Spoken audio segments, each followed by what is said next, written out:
Okay. So, hello, my name's Dave Gurnell. I'm here to talk about Scala macros, but I'm not a macro expert. I'm not someone from TypeSafe or EPFL or anything like this. I'm a regular developer, like many of you out there. I work for Underscore. I go around, I write Scala code day by day. And I set myself the task of doing this talk really to try and pick apart this new and exciting feature of Scala. And macros are a thing which a lot of people, myself included, are quite excited about. But I think there's a perception that they're complicated, that perhaps they're difficult to get to grips with.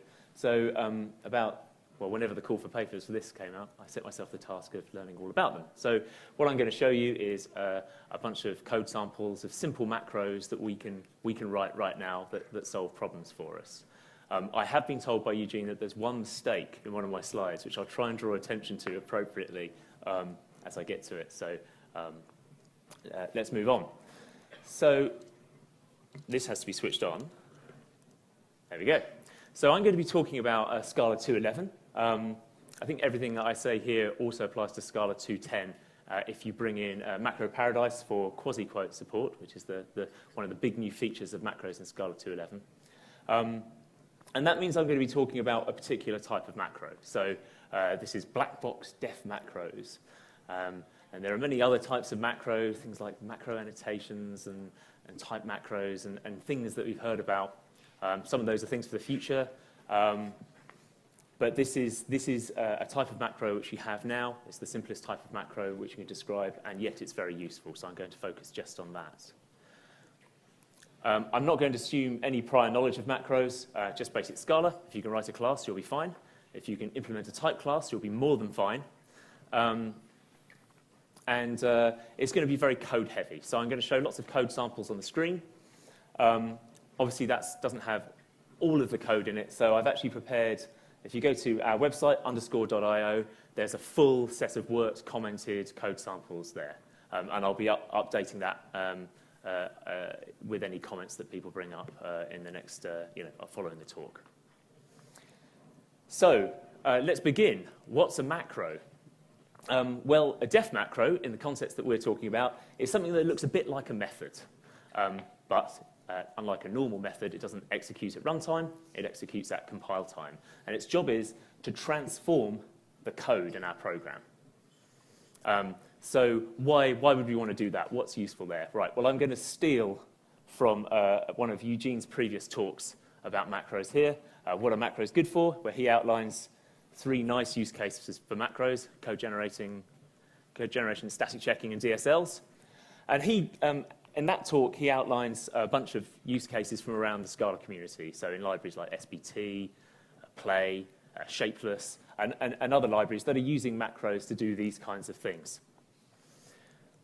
But what we want to see is what can we do now? What simple things can we do with macros along these lines? So we're going to have a few code examples and just see various things we can try. So first code example. This is a macro to calculate the maximum of 2 integers.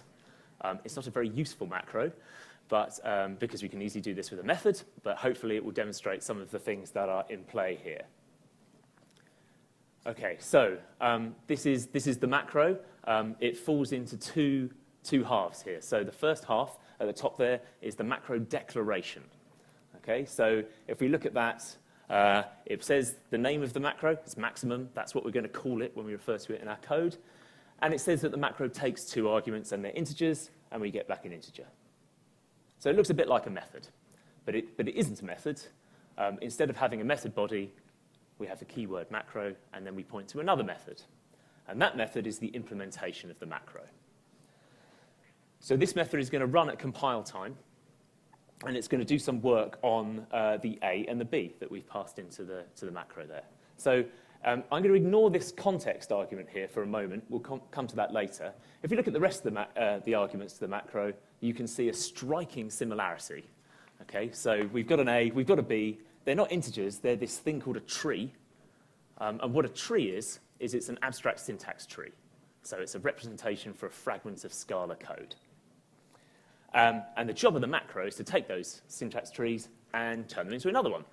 So here we have bit of code that produces a new syntax tree. So we're building an if expression, and we're using this thing, this quasiquote thing. How many? Maybe I should take a step back. How many people have played with macros before? Got a few. Okay, great. Okay, so this is going to be quite a low-level talk for you guys, perhaps. How many people know what a quasiquote is? Okay, great. But there are people who don't. Okay, so that's good. That means that this content is worthwhile then. So this looks a bit like string interpolation, but we're not building a string. We're building a tree.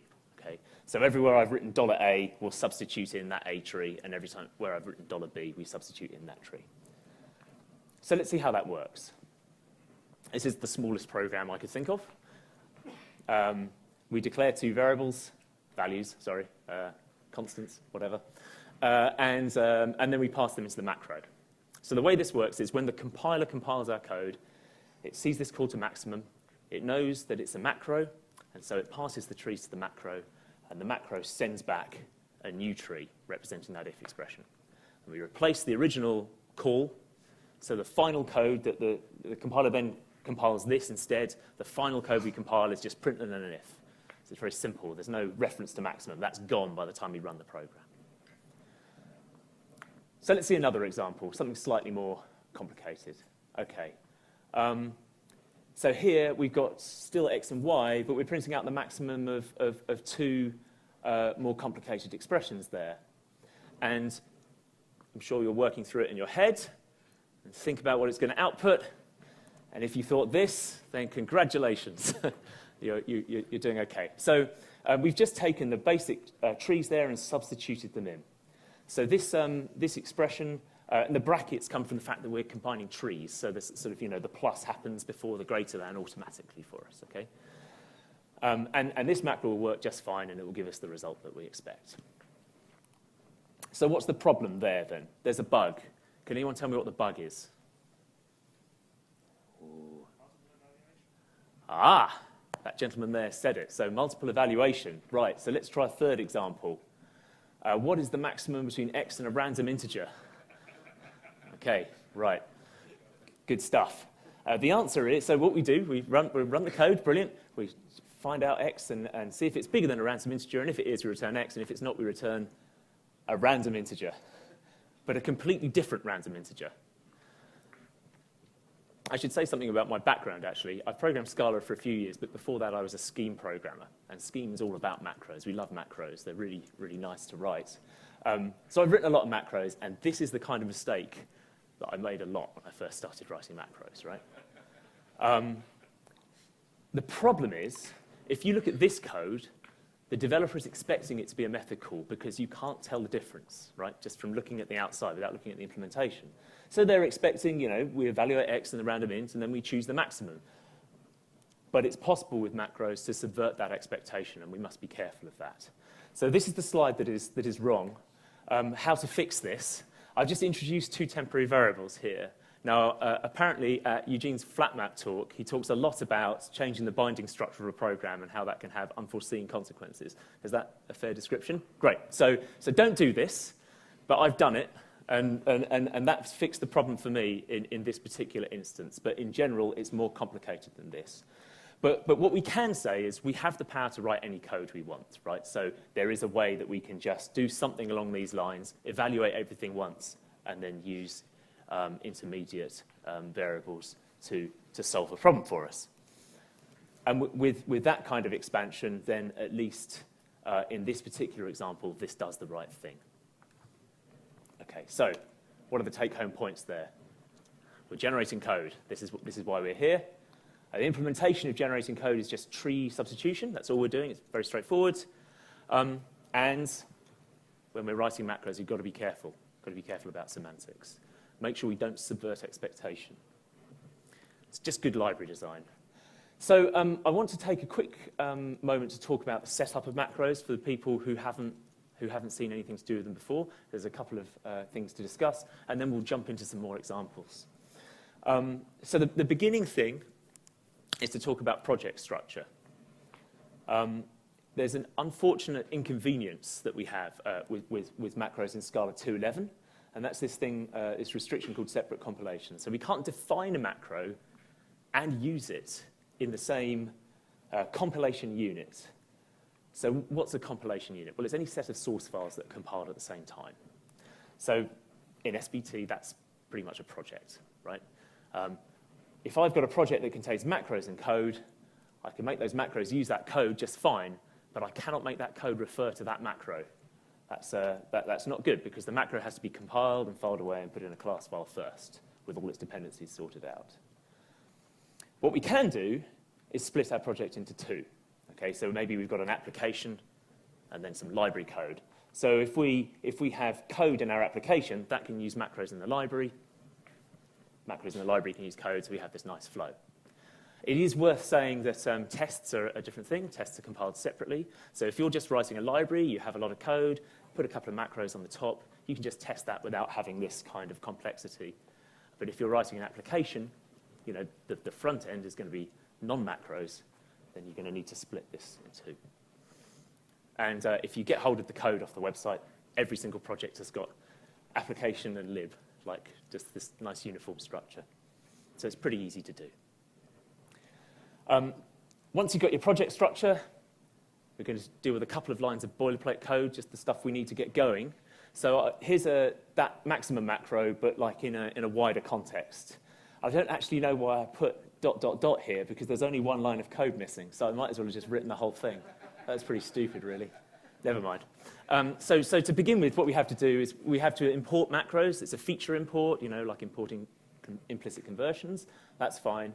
And then we import the macro context. So, okay, this is the macros library. Rather than lots of things in macros are sensitive to the source location that you're in, the definitions that are in scope at the place where you use the macro. So a lot of the macro APIs bundle up into an object which is passed to your macro as the first argument. That's that missing argument that I didn't talk about. So from that argument, you can get hold of the whole API, and just by importing things from this universe object. So has anyone used the reflection API at all in Scala? Yeah? Bunch of people, so it's very similar kind of stuff. And I gather this is one of the things you're talking about later, is this sort of what you might do with this in the future. So at 5 p.m. in room 2, room 2, I think it's room 2, Eugene and Dennis are giving a talk on some future exciting developments in macro APIs. Yes, we import all this stuff from the context, and then we're good to go. So from now on, I'm just going to show you the bottom couple of lines here. Okay, so what are our take-home points? Separate compilation, deal with it. It's a thing we have to structure our code around. We have our macro definitions come in two halves, and okay, we get our whole API from these two classes here, context and universe. And you can go browse around the API. I won't go into detail. So let's talk about trees. How are we going? We're going 12 minutes in. This is good. Talk about trees. Trees are important. And I'm going to talk about three things here. I'm going to talk about trees, types, and implicits, because they're sort of Scala-y things. So trees represent all the code we're going to build, so they're fundamental to the whole macro thing. So creating trees, and what trees look like.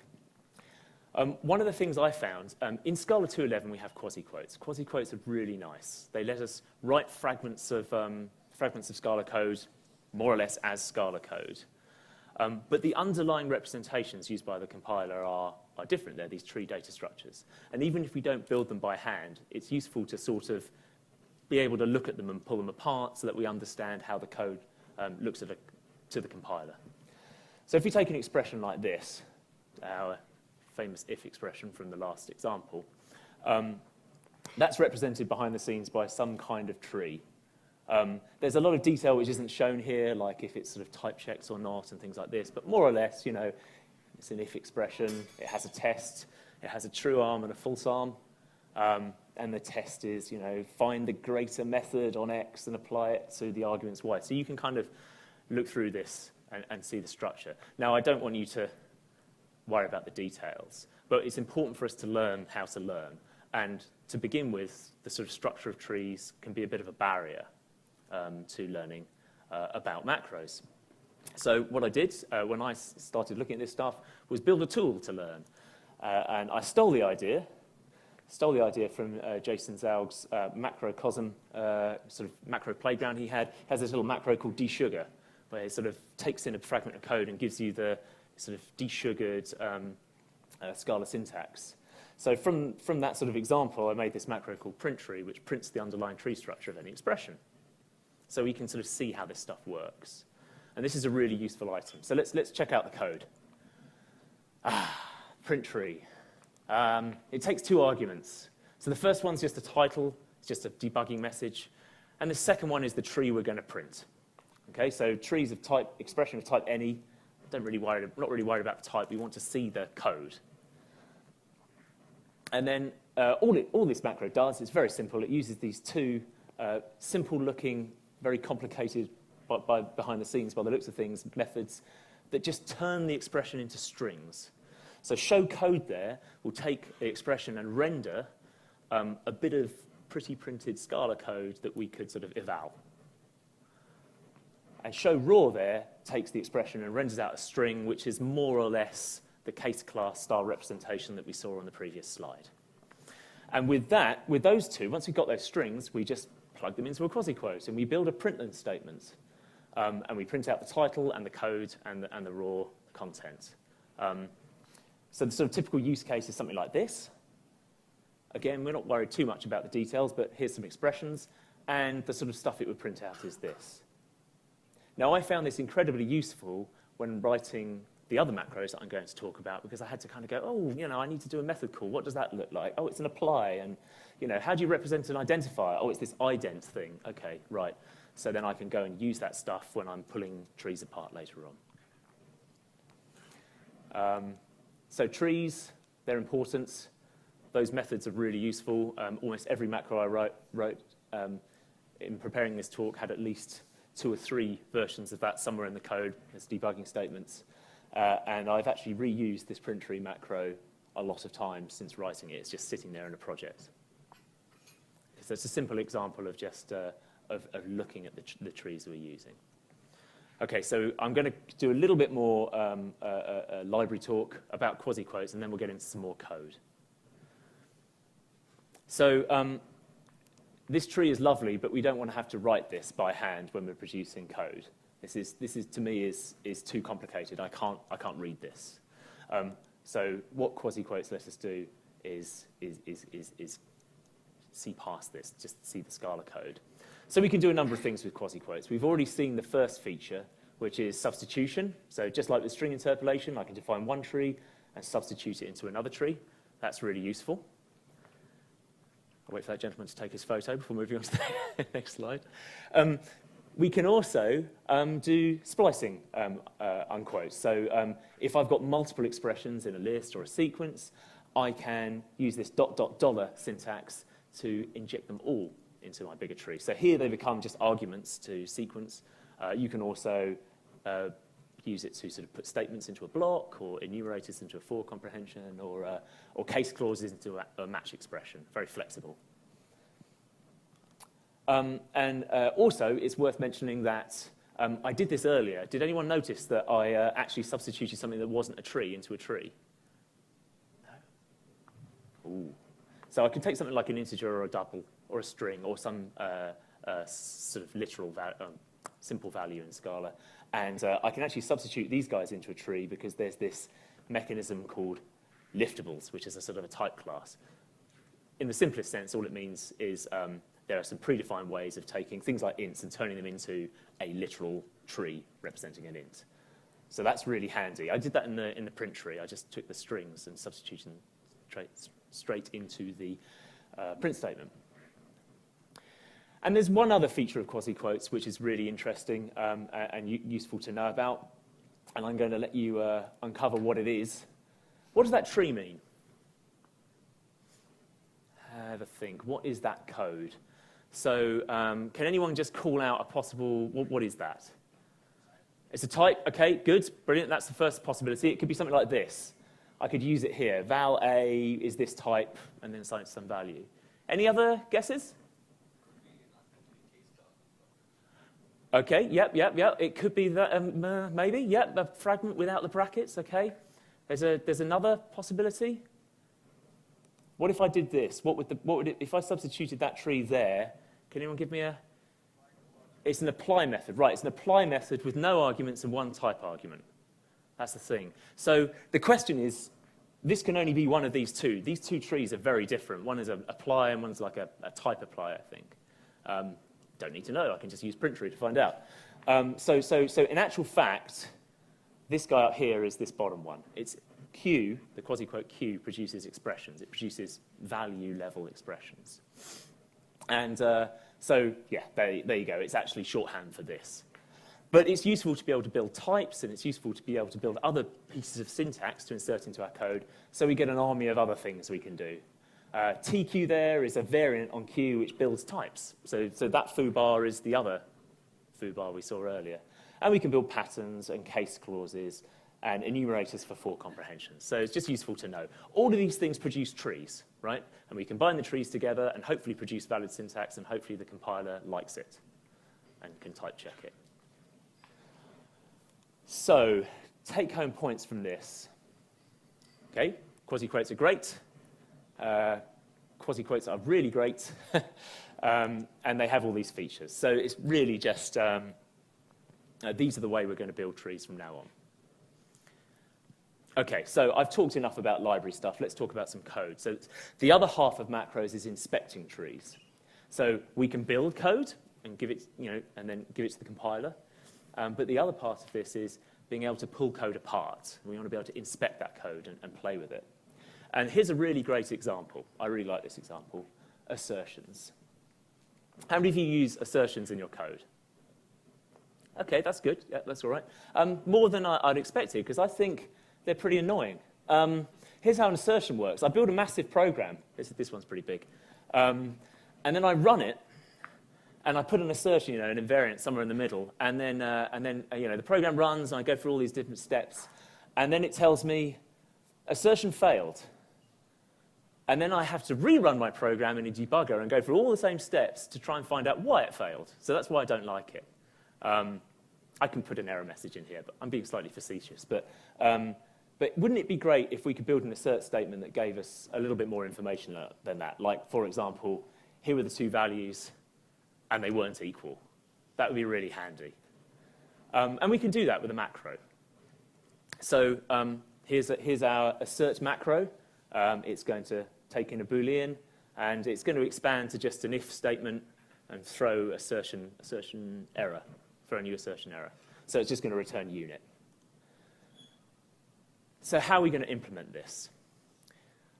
So the first thing we're going to try is just something really simple.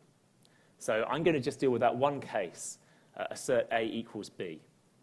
So I'm going to look for expressions of that form, and if I get an expression of that form, I'll print a nice error message. And I'll worry about the other stuff later. Okay? So here's how we do it. We match on the expression, and there's the pattern we're matching against. And it's a quasi-quote, right? So this is the other really cool feature of these guys. They don't just let you build trees, they let you pull them apart as well. So this is going to match on anything. We won't worry about the underlying trees. It's going to match on anything where we're taking a method called equals, and we've got some receiver object on the left and one argument on the right. And it will extract those two things into these two variables. So once we've got those two values, all we need to do here is say, is one equal to the other? If it's not, okay, throw an assertion error and give a nice error message. And then what we'll do in any other case is we'll just do the default.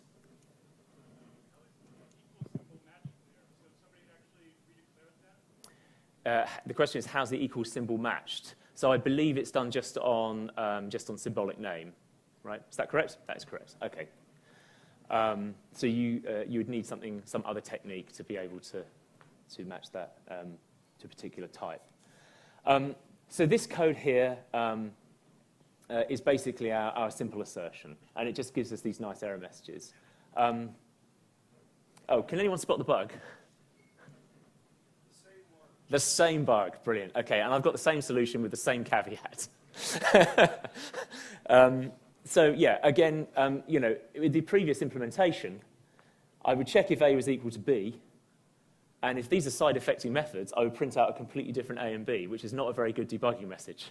So they could even come out equal the second time, which wouldn't be very useful. Okay. So there we go. There's our use case. We can deal with this case and not this case. So this is showing how we can use macros to just inspect code in a simple way. But really, it's not very satisfying, right? We can only deal with this one case, and it would be nice to be able to deal with more cases. So we can do better. So we'll write a better macro to try these things. So the intuition here is we want to be able to deal with arbitrary expressions. So here I'm comparing a field value to the result of a method call, and I want to be able to print out something useful, right? So I guess the first question is, what should we print out? Is this sufficient? That's the thing on the left and the right of the equals, just what we were doing before. Our current macro can do this. Perhaps, well, what about this E and F? I'm calling a method. Maybe the arguments are important. So you can sort of take this all the way and say, well, you know, there's all these different terms in play. Let's print them all out. And that would be useful. This is what I want. I mean, I only want to run my program once. So I want all the information I can get. So the way of approaching this, or the way I approach this, is to just look at the different types of thing that we want to recognize. So, oh, sorry, missed a bit.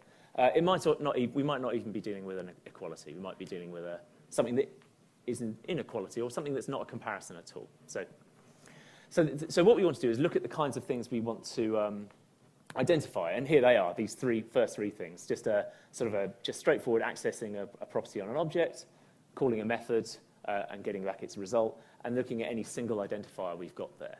And if we can kind of write code that prints out the values of these things, then, well, it doesn't deal with all of Scala by any means, but it probably deals with everything that I want to put in an assert expression. I mean, maybe someone wants to put an anonymous class definition in there, you know, but they're not going to get any help from my library. So we can deal with the individual things here, just using quasi-quotes again. So here's three different patterns, one for the method call. We're using the splicing unquote here to extract a list of arguments. We can do field access, and then here's my reference back to when I mentioned ident earlier in print tree.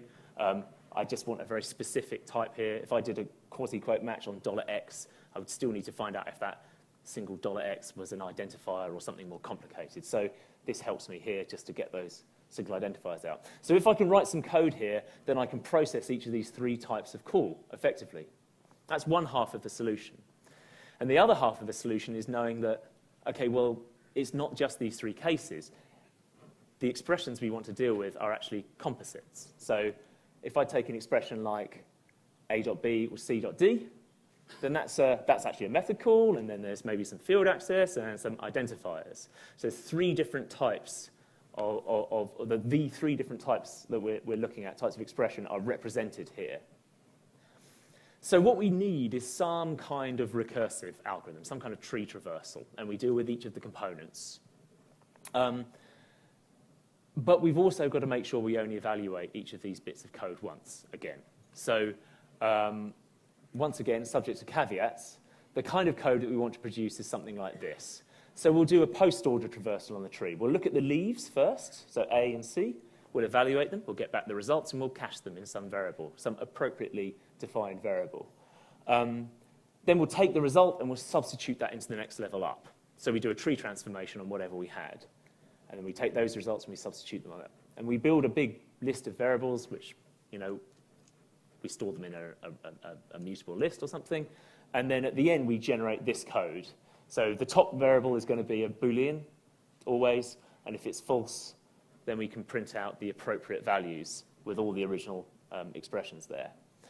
Now, the codes the code for this is in the code on the website. I won't go into it in any more detail, but if you run this, that's what happens. And that's basically the idea, is this traversal. So we're using Quasiquotes to do the basic pattern matching, but we're still using, you know, algorithms to pick apart the trees. And that's either using recursion or maybe using some sort of combinators on tree. So some sort of methods that will get you lists of sub-expressions and things like this. There's various things in the API. And, oh, the one thing I didn't mention as I was going through that is I had a, if this is a method, do this. If it's a field, do this. If it's an identifier, do this. If it's anything else, pass it through. So I still had a big pass-through on this code. So we can't deal with, Scala is a complicated language. I mean, we in this case, have to deal with a subset of it. Otherwise, we'll spend a long time writing our code. So error handling is important there.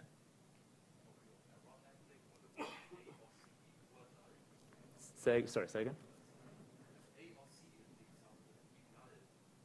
Have been null. Oh, so the question is, what if one of these guys is null? Well, you just have to look at the code we produced to see how that would be handled. So actually, I don't know how null is represented as a tree. Eugene? As a literal. Okay, so it's a literal null. So in that case, our code here is ignoring literals. So no, if it's a variable that ends up being null, then this code will expand out, and we'll have one of these variables will be null, and maybe this expression would fail, which would be the same result that we would get if we were using the normal assert. If we have a literal null, then we're going to ignore it. So I haven't printed out literal integers and stuff. There's no need to print them out because I can look at the code to see them. So that's the kind of the idea there.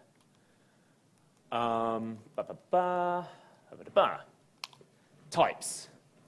Okay, this is where I'm going to be quite vague about this and not talk about the API in detail, but I'm just going to give you like what I think is a cool example. The first thing to say about types is that we can have generic macros. So here's a generic macro. I've called it foo. It's got a type parameter, a. And then, as you can see, that sort of gets passed down into the implementation. Now, when we get into the implementation, by some compiler magic, we get an implicit value which is a weak type tag of a. And we get that for any type parameter we put on our macro. So what's a weak type tag? Well, you know, who's heard of type tags? Who's heard of manifests? Type tags are the new manifests. So they're like representations for types. But in this case, it's a mechanism for us to get information about a type. Now, what does weak mean? Well, my understanding of this is we've got two types of type tags that are relevant here, regular type tags and weak type tags. So a regular type tag is for a concretely known type, so something where we know all the bits. And then a weak type tag can be partial, so that type parameter t or a list of a where we don't know the a. Both of these things ultimately allow us to call a method weak type of or type of and get an object of type. This is going to get difficult. And through the object of type, we can find out about the type. So we can decompose it into its arguments and the constructor and find the declaration and do all these things. The key thing is really that when we're writing a macro, we don't always know all the information about the type we're dealing with. Oh, sorry, yep, there you go. So what I would do is get that weak type tag, and because that weak type tag is present, because that's present in my code, I can call weak type of and I can get this type back. So that's just getting me information about my type parameter. Right, but when we're writing a macro, we don't always know all the information about a type. So here's an instance where we will know all the information. If I call foo and I pass in something concrete, then my type on the other end, the type of A, will give me all the information I can access about list, ints, my case class, whatever. That's fully known. But if I do something like this, I'm writing a call to foo. I'm expanding foo inside a method definition, which has a type parameter x. This macro is going to get expanded when the declaration is compiled, before the method's been called, because we're not running the code yet. And so we don't know anything about x at this point. So in this instance, we're not going to get much information about that type. We won't be able to go and find a class definition for it or something like this. So this kind of yields, so this is a partially sort of known type. So this yields kind of, in my opinion, kind of two styles of macro, right? One is a macro that you expect to be used in this context, where it's a bit like a generic method. You know, ultimately, you're producing some code that will work with any type, given some constraints, and that type parameter x will probably appear in the code that the macro generates. And the other one is a macro where you expect somebody to give you a concrete type. And so this would be like a code generation macro. So you can generate what would have been boilerplate using a macro. And that's what we're going to look at here. And the only bit of API I'm going to talk about is one method called decals. And decals gives you a list of things called symbols, and symbols represent declarations. So if I have a case class here, I will get a symbol representing its constructor and a symbol representing its methods and fields. And there's all sorts of types of symbol, which I won't go into in detail, and via the symbols you can find out anything that's written in the code. So, you know, from a class you can find out the type hierarchy, you can traverse that, you can find out its members. From a method you can find out its name, its parameters, and so on. So time for more code, right?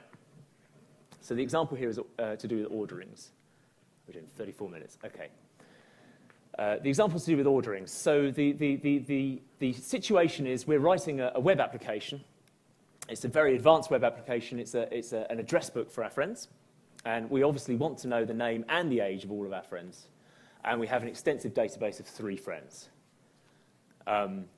conveniently with initials A, B, and C. And we're going to write a web endpoint, you know, API of blah, blah, blah, /people to get all the friends out, but we're going to let the user specify the order. Sort by name or sort by age. And so what we want is something which allows us to choose the ordering based upon user input. So we're choosing an ordering at runtime from a string. Okay. So how can we sort people in a list?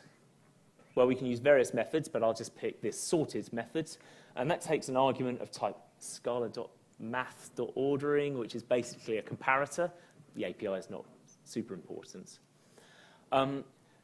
So we need to get a value of this type somehow. But all we have at the moment is a string. And we need a missing piece. So if I make a method called by, which takes in that field name and returns an ordering, then I can write people sorted by name and pat myself on the back for having an awesome DSL. So the question is, how do we implement this method? Okay, so we're going to do it using a macro. The code that the macro is going to generate will look something like this. So I'm just going to get the field name and match on it. And if it's name, we return one ordering. If it's age, we return another. The code to get those orderings, there's this nice little library method. The details are unimportant. You know, we can generate that code. That's fine. The key thing is we're using the names of methods as things that as patterns. We've got string literals that are the same as the names of methods. So what the macro is going to do is go and have a look at person, find what all the accessors are called, and then for each accessor, generate one of these case clauses. And in the case clause, we're using 3 things from that method. The name, we're actually calling it, and we're getting the return type out. So if you can generate this code, we're good to go. So here's the macro. It's great how these all fit on one slide, isn't it? So the macro is called orderings. It's a generic macro of type A, and it's going to return me something, expression, which is going to be a function from a string to an ordering of A. If you look in the code, I've developed an intermediate type called orderings, which just makes it look prettier. But that's too big for the slide. So function from a string to an ordering of A. And the type parameter there winds its way down into our macro. We get our weak type tag, which is then used to get our hold of the type. So TPE is our type. And then we call tpe.decals to get effectively a list of declarations. It's actually a thing called a member scope, but we won't worry about that. The important thing is we can collect over this thing and find declarations that we like and do something with them. So remember, these declarations are all symbols. So we have the constructor, method definitions, in private fields, the copy method, the toString method, all of these things will appear. And we only want some of them. So I'm going to use this in this collect. I'm going to use a partial function. I'm going to find any method symbols, which is the subtype we saw briefly on a slide earlier, any method symbols for which is case accessor is this flag is set. This is a ridiculously handy flag, which is set on any method that's generated by a case class, any accessor method generated by a case class. So we can just find the ones we want in this case. We don't have to do any clever matching on types or anything. And then, you know, I've extracted the return type just to save on the width of the code. But basically, I'm using CQ, which generates a case clause. The pattern is a string literal. It's the name toString. That gets turned into a tree, which is a literal string pattern. And then we're just generating that order by statement with appropriate types and method names. So once we've got, so at the end of this collect, we're going to have like a list, effectively, of case clauses for all the cases we need to deal with. And then we just build a function literal, and we splice those case clauses into a match expression. So that just builds the code we saw on the previous, well, 3 or 4 slides back. And then once we've got that, this is how we use it. So it fills in the missing gap here.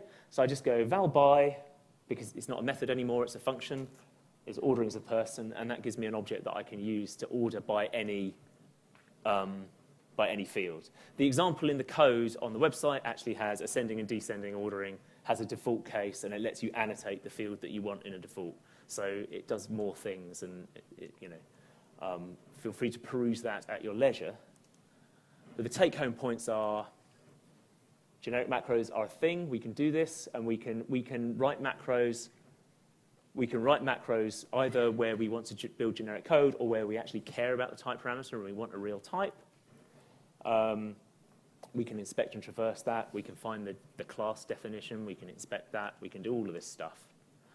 And again, error handling is important. Now, I ignored the fact here that what if you call this macro with something that isn't a case class? So in the code, what I do is if at the end of collecting all of those case clauses, if the list is empty, I just throw a compiler error. So it's just one line. You go abort and provide the source location and the error message. And that's basically the example for inspecting types. So sort of code generation style macros, really, really nice. Now, I'm running slightly short on time, so I'm going to blast through implicits. So this is going to be quite high level. Again, look at the code yourselves. But the example here is that I've got is to do with CSV rendering. And what we're looking at is how macros can help with things where we use implicits. So how are we using implicits here? Again, I've got my people. I've added an address to the mix to make things more complicated. And I want to be able to provide an endpoint on my website that renders these guys to CSV. So for the sake of the argument, I'm going to just println write CSV of people. So write CSV is a method which will turn these people into a string, so CSV string, so I can print it out. And the way I'm going to implement that is using the type class pattern. How many people are familiar with the type class pattern in Scala? Okay, so for those of you who are not, this is how it kind of looks. What I do, the bottom line is the one that's important first. I've got to write CSV takes in some sequence of values, all of type A, and then I've said you've got to be able to call this, in order to be able to call this method, you must have provided a thing called a CSV format of A. And that's this top trait here, an implementation of that trait, which basically allows me to take an A and convert it to a sequence of strings, which will be all the cells along one row in my CSV. And then I can put commas between them and stuff. And then what write CSV would do,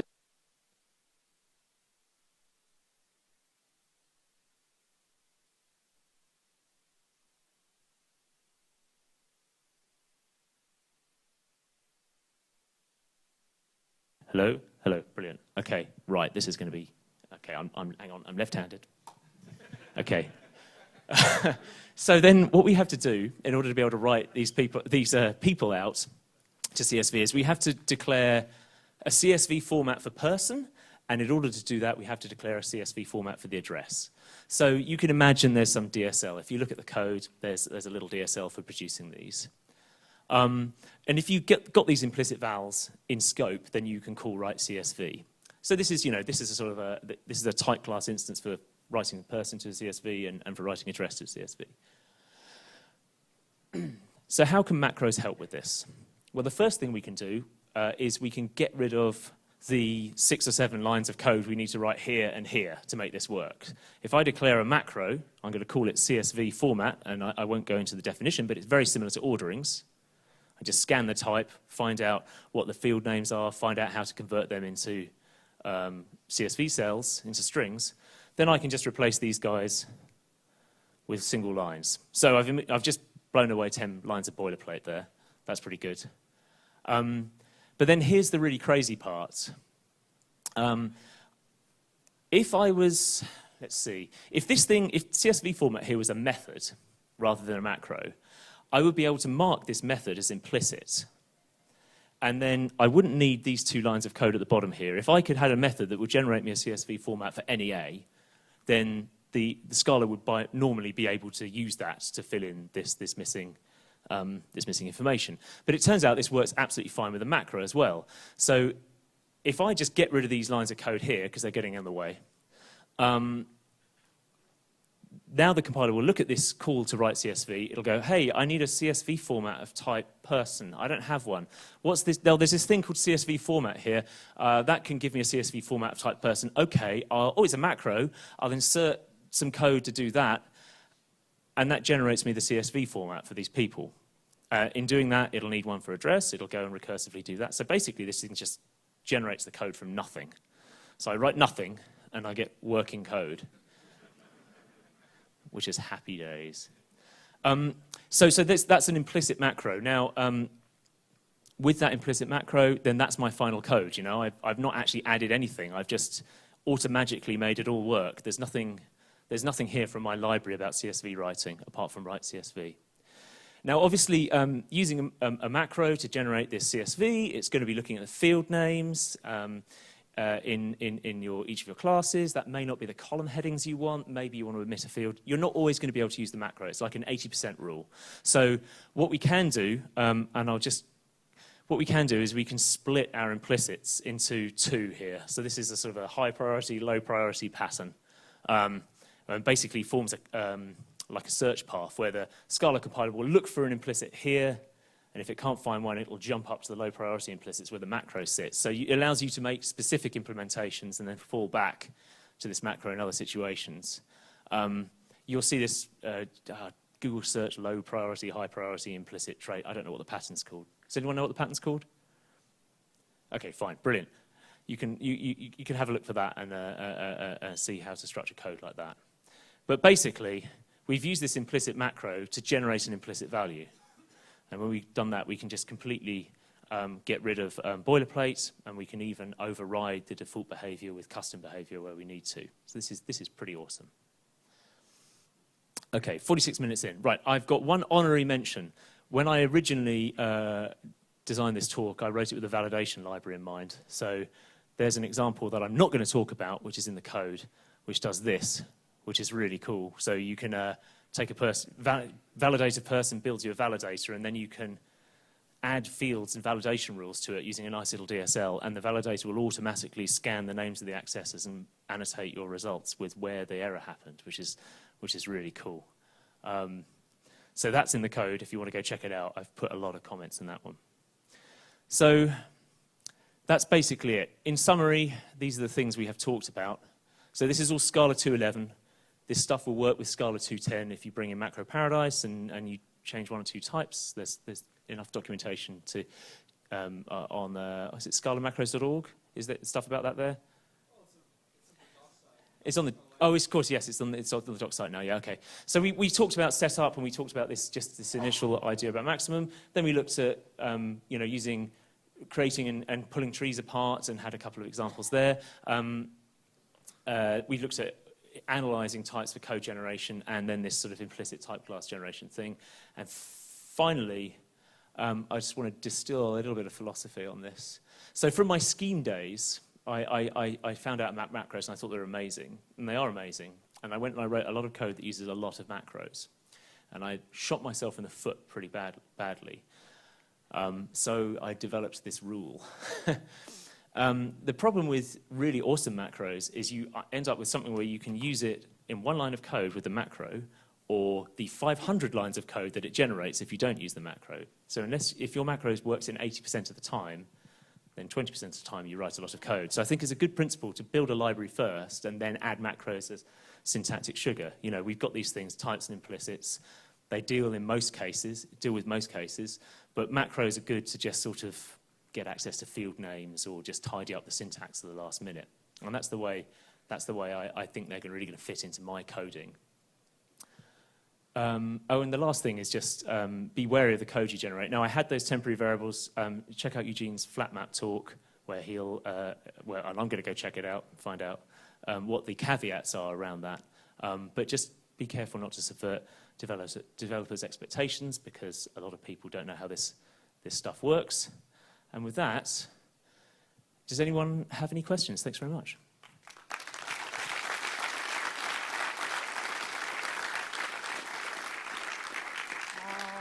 It always happens. Yes, Miles. I'll repeat it if you shout it. So your last couple of examples were the type-based ones, the ordering and the serialization. Yep. They're pretty cool. It's still not too much code, but it's really still much too much code. Okay. So is this... There is a single, very, very general purpose macro, which I've written. Shapeless is labeled generic, will do all of that. Okay, so Miles was saying that there's in Shapeless there's a labeled generic, which is... Now, how long ago did you write that?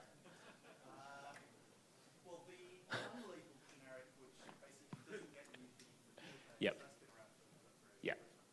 the labeled generic one is last year sometime.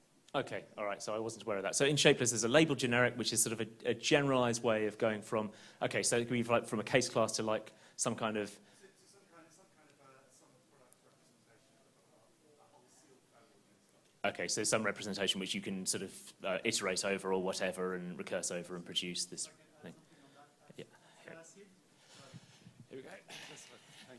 At ScalaSeed, we had a presentation last week, I think, called Shapes, exactly using Shapeless. And so you can look online, the talk at ScalaSeed. You will have all the details for this. Since I have the mic, I can ask just a short question about how do you generate short new term names for new variables, fresh names, if you need to? Whilst that's Eugene, he'll answer it. Well, hi everyone. So there's a method for that essentially called c.freshname into 11 and c.fresh, I guess, into 10. And that's one of the things that's covered in the flat map workshop now that they've alluded to. So you can take a look. Okay, thanks very much, everyone. No more time for questions, but if you want to meet us just outside, we'll, well, I say us, I mean me, and I'll try and get some people who know what they're talking about to answer some more questions. Cheers.